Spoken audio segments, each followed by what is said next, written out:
My name is Dr. Dan Shapiro. I'm a Hodgkin's disease survivor, which is a lymphoma. I'm the chairman of the Department of Humanities at the Penn State College of Medicine. I'm also a clinical psychologist. I guess the best advice I ever got was from an inmate who was serving a life sentence at a maximum security prison in New York.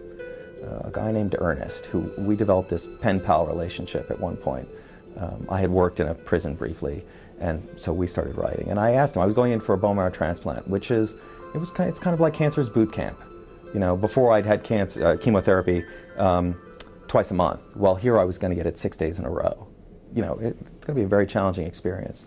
And he said, on the inside, in prison, you just get through the next hour when you're upset. And if that's too long, you get through the next 10 minutes. And you time it. Distract yourself, fill your mind with other things.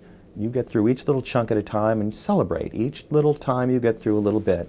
And I think that's how you get through the grindiest, hardest parts of this sort of experience. During this grindiest, hardest part of his cancer experience, Dan Shapiro had a steadfast ally by his side. My wife is a nurse practitioner of a bone marrow transplant program, the pediatric stem cell program here at Penn State Hershey. And I met her when I was between being a patient. So I'd been a patient, we met, started dating, and then I was diagnosed as having relapsed. And she married me despite having seen lots of young folks die right after I'd relapsed, which is probably the most courageous thing I've ever seen anyone do.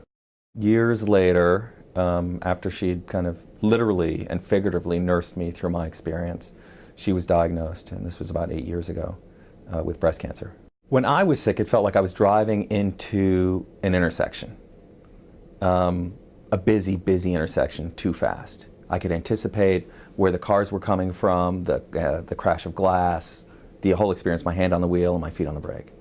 Watching my wife go through it was like being 200 yards away with her windows rolled up, watching her drive into an intersection. And it's a very different experience. For me, psychologically, that was more challenging than being the patient. We're in this together.